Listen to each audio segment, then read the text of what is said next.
الحمد لله رب العالمين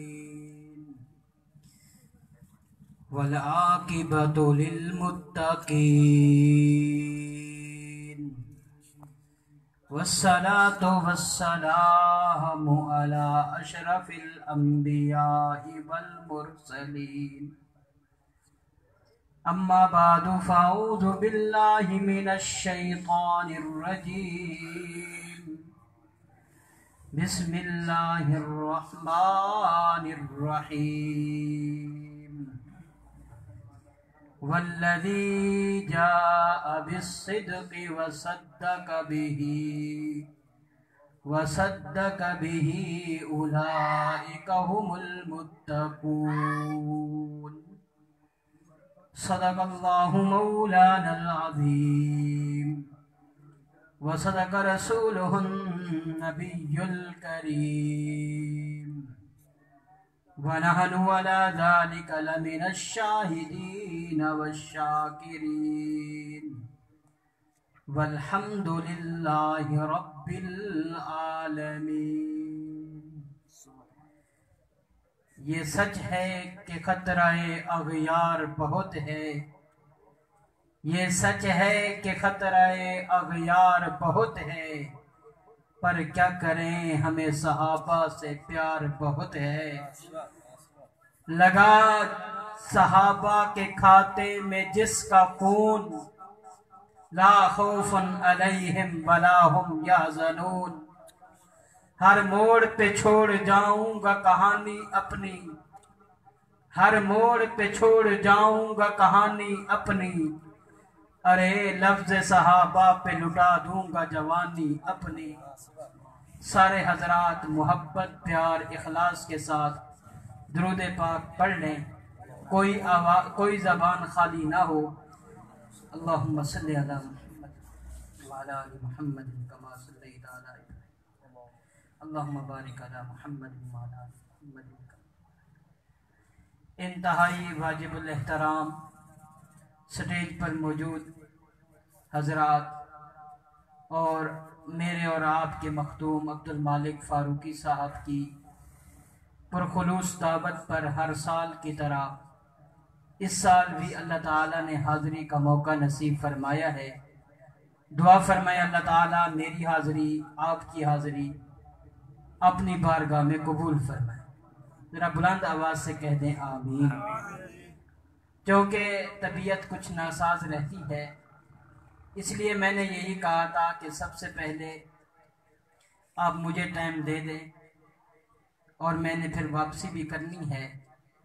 حضرات علماء کرام تشریف لا چکے ہوں گے، انشاءاللہ وہ آپ کے دلوں کو خوب گرمائیں، لیکن جتنی دیر بیٹھے ہیں تو اتنی دیر میں مذاکرہ تو ہو جانا چاہیے۔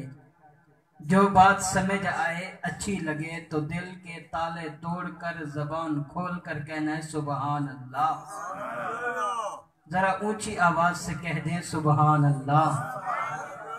میرے واجب الاحترام دوستو، میں نے جب عنوان دیکھا، عنوان بڑا پیارا بڑا خوبصورت لگا ہے، اس عنوان پہ جوئی نظر گئی ہے ہمارا عقیدہ سامنے آنا شروع ہو چکا ہے کہ محبت صحابہ و اہل بیت رضوان اللہ تعالی علیہم اجمعین۔ اور لوگوں آؤ میں تمہیں بتاؤں پہلے صحابہ کی عظمت کیا ہے، صحابہ کے فضائل کیا ہے، صحابہ کی شان کیا ہے۔ آؤ میں تمہیں لے چلوں آمنہ کے لال محبوب رب ذوالجلال جناب محمد الرسول اللہ، سب کی زبان پہ ہونا چاہیے صلی اللہ علیہ وآلہ وسلم۔ اللہ کے نبی کا یہ فرمان بخاری شریف میں موجود ہے۔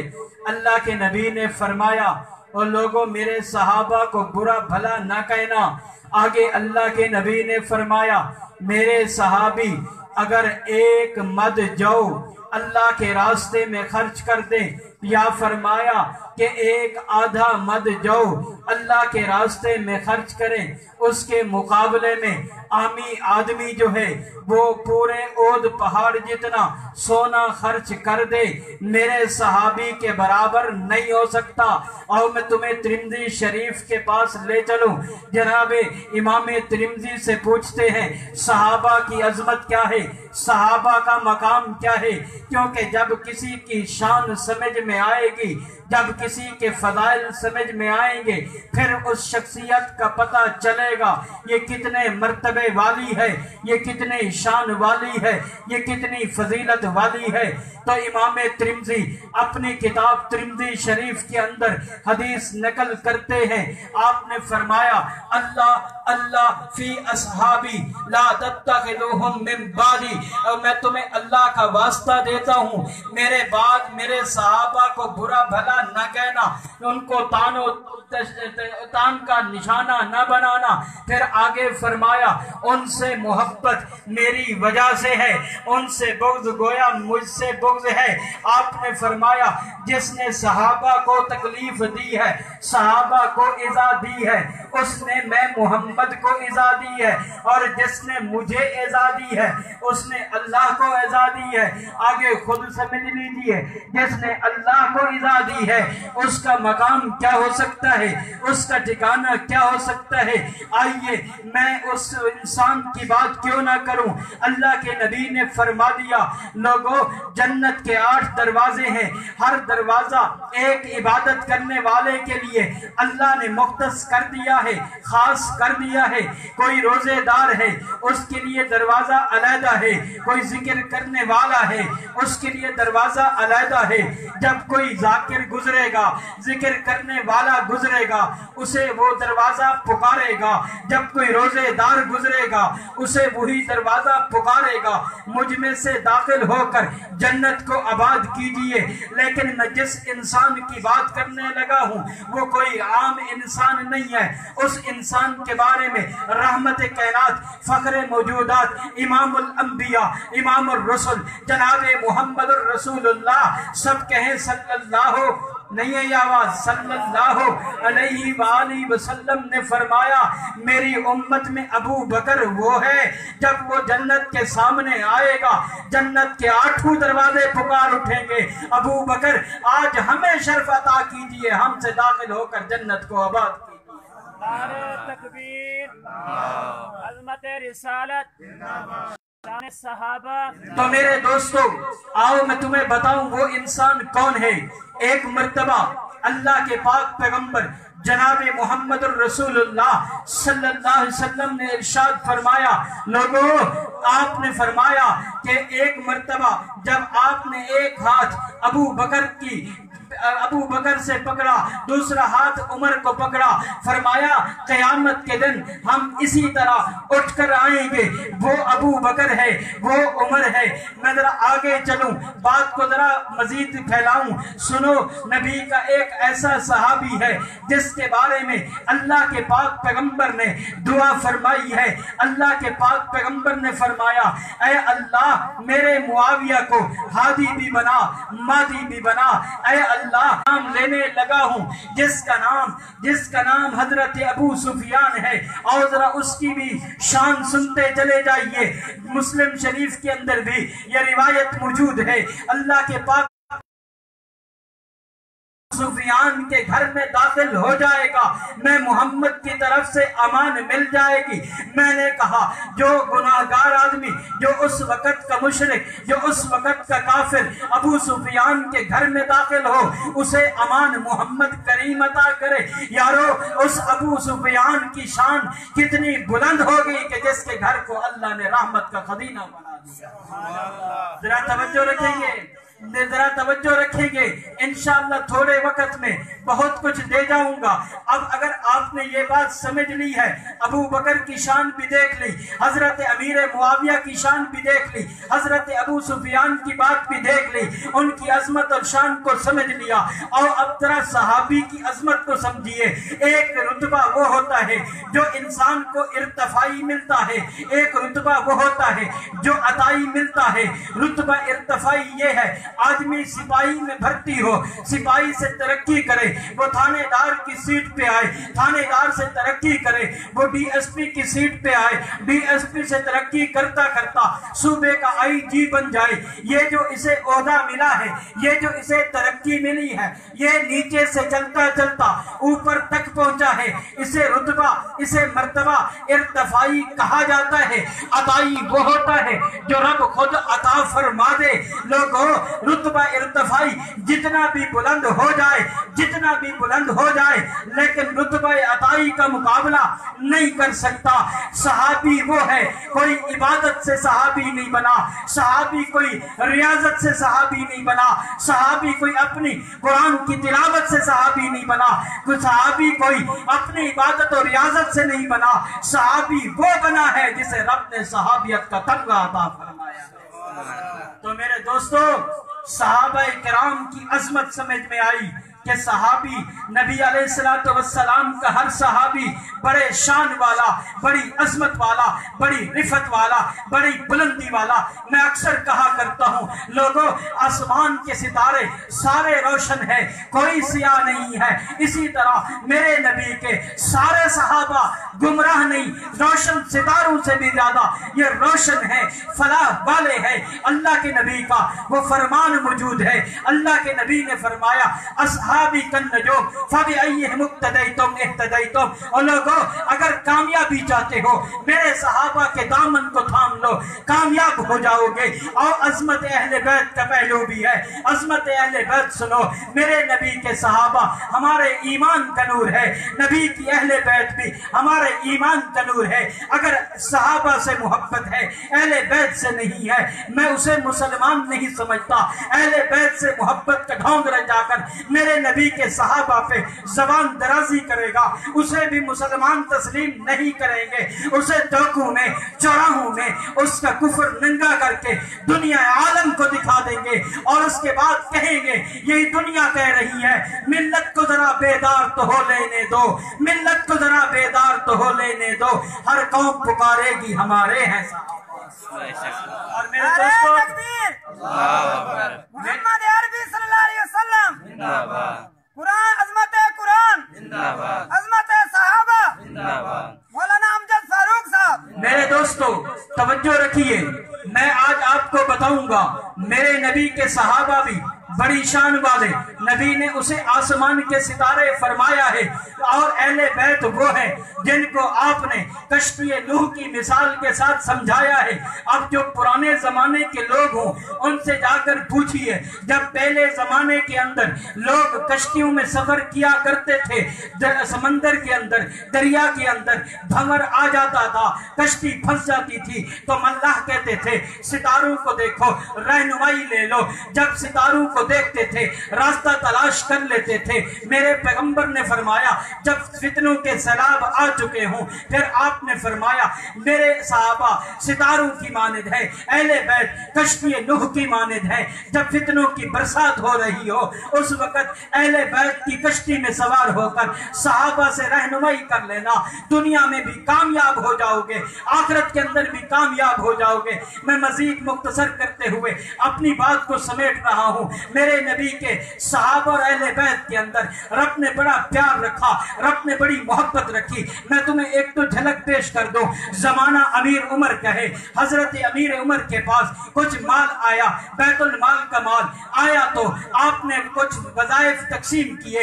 اپنا بیٹا عبداللہ آیا، 500 درہم عطا فرمائے۔ جناب حسن حسین آئے، 1000 درہم عطا کر دیے۔ جناب عبداللہ بول کے کہتے ہیں، ابا جی آل و عیال میرا زیادہ ہے، حسن حسین کا خیال تمہیں زیادہ ہے۔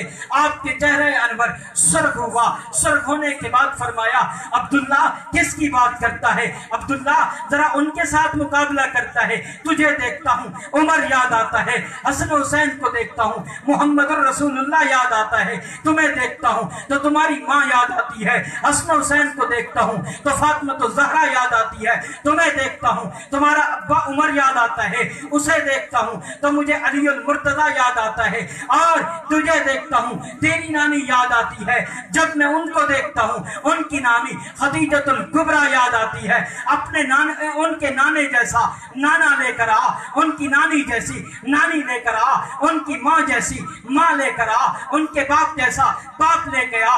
اور میں تمہیں بتاؤں ایک مرتبہ سیدنا حسین رضی اللہ تعالی عنہ، یہ تو آپ نے ہر جگہ سنا ہوگا، لوگ بیان کریں گے بھئی آ جاؤ ہم تذکرہ حسین کریں گے، آپ سننے کے لیے چلے جائیں، آپ دیکھیں گے پہلے تو حضرت حسین کا بچپن یاد بیان کیا جائے گا، بتایا جائے گا، بچپن کے بعد فوراً آپ کو شہادت پر لے جایا جائے گا۔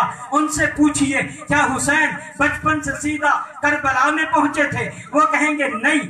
آپ کہو درمیان والی زندگی بتاؤ، وہ کہے گا نہیں بتاؤں گا، زہر کا پیالہ پی لے گا، درمیان کی زندگی نہیں بتائے گا۔ آپ کہیں بتاؤ، وہ کہے گا نہیں۔ کیوں نہیں بتاتا؟ وہ کہے گا اگر حسین کی درمیان والی زندگی بتاؤں ابو بکر کو ماننا پڑے گا، پھر میں درمیان والی زندگی بتاؤں عمر کو حسین کا امام ماننا پڑے گا، عثمان کو حسین کا امام ماننا پڑے گا، اور امیر معاویہ سے پیار و محبت بتانی پڑے گی، امیر معاویہ سے وظائف لینا بتانا پڑے گا۔ بلکہ میں آپ کو بتاتا چلا جاؤں، مسجد نبوی حضرت حسین مسجد نبوی میں موجود ہے، مسجد نبوی میں قرآن کی کلاس لگی ہوئی، حضرت حسین نے دیکھا ایک آدمی ہے اجنبی لگتا ہے، جب اسے بلایا کہاں سے آیا؟ ملک شام سے آیا، نہیں ہو سکتا، ملک شام سے آیا، نہیں ہو سکتا، ملک شام سے آیا، نہیں ہو سکتا۔ اس آدمی نے کہا حضرت آخر کیا بات ہے، اتنی تاکید کے ساتھ فرما رہے ہیں کہ میں ملک شام سے نہیں آ سکتا؟ انہوں نے کہا جو بھی ملک شام سے آتا ہے جناب امیر معاویہ کے تحفے اور سلام لے کر آتا ہے، تو بغیر سلام اور تحفوں کے آیا ہے، میں کیسے مان لوں تو ملک شام سے آیا ہے؟ وہ کہنے لگا آپ بھی سچے میں بھی سچا، وجہ یہ تھی کہ جب میں ملک شام سے چلا تھا میرا ارادہ مدینے آنے کا نہیں تھا، میں کسی دوسری طرف جانا تھا، مدینے کی سرحد پہ پہنچا، جب میں مدینے کی سرحد پہ پہنچا اس وقت میرے دل نے ملامت کیا، آقا کو سلام کیے بغیر کیسے جا سکتا ہے؟ میں وہاں سے مڑا اور سیدھا مدینہ طیبہ آیا، روضہ انور پہ آ کے صلاۃ و سلام پیش کیا، تب حضرت حسین نے کہا میں بھی کہوں آیا تو ملک شام سے ہو اور یہ چیزیں لے کر نہ آیا ہو۔ اس نے کہا میں اگر درمیان کی زندگی بتاؤں مجھے یہ بتانا پڑے گا۔ اور حضرت ابو ہریرہ رضی اللہ تعالیٰ عنہ کی بات بتا رہا تھا، حضرت حسین حضرت ابو ہریرہ جا رہے ہیں، نماز جنازہ ادا کیا، واپسی پر آ رہے ہیں، جناب حسین کا پاؤں کیچڑ میں گیا، مٹی میں گیا، حضرت ابو ہریرہ نے اپنے سر کی دستار اتاری ہے، اتارنے کے بعد نواز رسول جگر گوشہ بطول سواری دوش رسول جناب حسین سب کہیں رضی اللہ تعالیٰ عنہ آپ کے پاؤں کو صاف کرنا کی کوشش میں لگے، آپ نے پاؤں پیچھے ہٹا لیا، کہا چچا ابو ہریرہ کیسا عمل کر رہے ہو؟ آپ میرے نانا کے شاگرد ہو، میرے نانا کے ساتھی ہو، میرے ابا جی کے ساتھی ہو۔ جناب ابو ہریرہ کا میں ان کا جو لفظ ہے اپنی زبان میں کہنا چاہتا ہوں۔ جناب ابو ہریرہ نے کہا حسین مجھے جوتے صاف کرنے دے، مجھے پاؤں صاف کرنے دے تاکہ دنیا کو پتہ لگ جائے صحابہ اپنا تن من دھن سب حضرت حسین پر قربان کر دیں۔ اس نے کہا اگر ہم درمیان کی زندگی بتائیں گے بتانا پڑے گا۔ ابو بکر امام حسین کا تھا، عمر امام حسین کا تھا، عثمان ان کا امام تھا، حضرت حسن حسین سے معاویہ کو پیار تھا، معاویہ کو محبت تھی، پھر اس کے بعد ڈھونگ رچایا جی یہ تو بڑے ان میں تکرار تھے، ان کا آپس میں پیار نہیں تھا، اور ذرا بیٹھ کر سنتے چلے جائیے۔ حضرت امیر عمر جب ایک مرتبہ اپنے زمانے کے اندر اپنے خلافت کے اندر میٹنگ کر رہے ہیں، جناب عبداللہ آئے، فرمایا باہر بیٹھ جاؤ، اندر آنے کی اجازت نہیں ہے، تھوڑی دیر گزری ہے، یہی نواز رسول جگر گوشہ بطول آئے ہیں، اور حضرت عبداللہ کو دیکھا، حضرت عبداللہ کو دیکھنے کے بعد آپ نے وہیں پر بیٹھنا مناسب سمجھا، پوچھا آپ کے ابا جی ہیں، امیر المومنین ہیں؟ کہا جی ہاں ہیں، لیکن اندر آنے کی اجازت نہیں ہے۔ حضرت حسین نے سوچا کہ یہ جب بیٹا نہیں جا رہا مجھے جانے کی کب اجازت ہوگی، بیٹھ گئے، تھوڑی دیر گزری، میٹنگ ختم ہوئی، دروازہ کھلا، سامنے دیکھا جناب حسین تشریف فرما فرما ہے۔ حضرت عمر کھڑے ہو گئے، کہا حسین کب آئے؟ کہا بڑی دیر سے آیا ہوں۔ اندر کیوں نہیں آئے؟ جناب والا جب بیٹے کو اندر آنے کی اجازت نہیں تھی تو میں حسین کو کیسے ہو سکتی ہے؟ جناب عمر بول اٹھے، کہنے لگے حسین ضابطے عبداللہ کے لیے ہیں لیکن نبی کے نواسے کے لیے کوئی ضابطہ نہیں۔ اور میں اب بالکل اینڈ کرنے لگا ہوں، آپ کو خلاصہ دینے لگا ہوں کہ محبت اہل بیت اور محبت صحابہ اگر دلوں میں ہے تو کامیابی ہے، اگر دلوں میں نہیں ہے ناکامی ہے، ناکامی ہے، ناکامی ہے۔ لاکھ تسبیحیں پھیرے، لاکھ عمرے کرے، لاکھ حج کرے، لاکھ قرآن کے ختم کرے، لاکھ نوافل پڑھے، لاکھ تہجد گزار بن جائے، لیکن اگر صحابہ اور اہل بیت کی محبت دلوں میں نہیں ہے اس کا ایمان کسی کھاتے میں نہیں ہے۔ میں آج کل ایک نظم بڑی خوبصورت سن رہا ہوں، مجھے بڑی اچھی لگی ہے، اور اس کے بعد آج میں نے دیکھا ہمارے علاقے میں گلی کا بچہ وہ نظم پڑھ رہا تھا۔ جب میں نے سنا تو مجھے یقین ہو گیا آنے والا دور یا صحابہ کرام کا ہوگا یا اہل بیت کا ہوگا۔ تو اس نظم کا ایک فقرہ میں آپ کو بتاتا ہوں اور آپ کو اس کے ساتھ پڑھواؤں گا۔ وہ نظم تھی جب ایک بچہ پڑھ رہا تھا کہ ہر صحابی نبی جنتی جنتی، اب میں کہوں گا ہر صحابی نبی، آپ کہیں گے جنتی جنتی، ہر صحابی نبی جنتی، آواز کے ساتھ ہر صحابی نبی جنتی، ہر صحابی نبی ابو بکر و عمر جنتی، زور سے کہنا جنتی جنتی، دو مرتبہ کہیں ابو بکر و عمر جنتی جنتی، ابو بکر و عمر عثمان و حیدر، زور سے عثمان و حیدر، معاویہ بھی جنتی جنتی، آواز نہیں آئی، معاویہ بھی جنتی جنتی، معاویہ بھی۔ تو اب مجھے کہنے دو اگر کوئی قسم کا کوئی ایسا چوڑا چمار جس کے والد کا نام معلوم نہ ہو، جس کے والد کے نام پر متے کا خانہ لکھا ہوا ہو، وہ کبھی کراچی کی سرزمین پر کبھی اسلام آباد کی سرزمین پر اس انسان کو جس کے لیے میں نے شروع میں کہا جنت کے 8 دروازے پکاریں گے، ابو بکر ہم سے داخل ہو کر جائیے، اسے کافر کہے۔ میں آپ سے پوچھتا ہوں نبی علیہ السلام کا پہلے ایک فرمان سنا دو، آپ نے کہا کوئی اپنے مسلمان بھائی کو کہے تو کافر ہے تو اللہ کے نبی نے فرمایا کہنے والا خود کافر ہو جاتا ہے۔ جو کائنات کے سب سے بڑے انسان کو کافر کہے، بتاؤ کہ کافر ہوگا یا نہیں ہوگا؟ اونچا اونچا کہ ہوگا یا نہیں ہوگا؟ اسی طرح ابو سفیان کی فضیلت بتائی جس کے گھر کو نبی نے امان گاہ بتائی، جو اس پہ لعنت کرے لعنت اس کے اوپر برسے گی جو کہہ رہا ہے۔ اور اس کے بعد امیر معاویہ جس سے میرے نبی کو محبت تھی، کبھی نبی دعا یوں دے اے اللہ میرے معاویہ کو ہادی بھی بنا، مادی بھی بنا، اسے ہدایت کا ذریعہ بھی بنا۔ کبھی نبی دعا کرے اللہم اے اللہ ان کو جو ہے کتاب کا علم بھی عطا فرما، ان کو حساب کا علم بھی عطا فرما، اور ان کو عذاب سے بھی محفوظ فرما۔ وہ معاویہ جس کے بارے میں نبی کے بہت سے فرمان موجود، وہ معاویہ جس کے بارے میں آیا کہ نبی علیہ السلام نے بادشاہوں کی طرف 106 خط لکھے اور ان میں سے 106 خط اللہ کے نبی نے حضرت امیر معاویہ سے لکھوائے۔ پتہ چل گیا امیر معاویہ کے قلم پر بھی پیغمبر کو اعتماد تھا، امیر معاویہ کی زبان پر بھی پیغمبر کو اعتماد تھا۔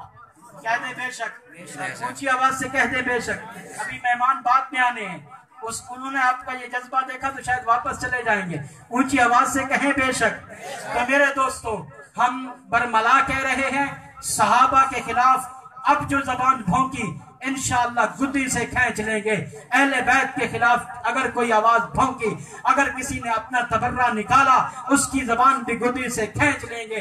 پہلے ہم اکیلے تھے، کوئی ساتھ نہیں دیتا تھا، الحمدللہ ہمارے اکابرین کا خون رنگ لایا ہے، الحمدللہ ہمارے اکابرین کی قربانیاں رنگ لے آئی ہے، ہمارے اکابرین کی قربانیاں کو اللہ نے صبر عطا فرما دیا ہے۔ اب کوئی بھی اہل سنت کا فرد ہو، چاہے بریلوی ہو، چاہے اہل حدیث ہو چاہے دیوبندی ہو، یک زباں ہو کر یک مشت ہو کر آ چکے ہیں میدان میں، اور انشاءاللہ دنیا رافضیت کو بتا دیں گے کہ ہم یہاں پر صحابہ کے پیروکار ہیں، ہم یہاں پر اہل بیت کے پیروکار ہیں۔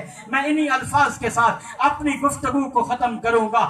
زمانہ تو بڑے شوق سے سن رہا تھا، ہم ہی تھک گئے داستان کہتے کہتے، لے شوق سے نام صحابہ کا، کر چرچا عام صحابہ کا، کر طلب ہے تجھ کو جنت کی تو پلہ تھام صحابہ کا۔ السلام علیکم ورحمۃ اللہ۔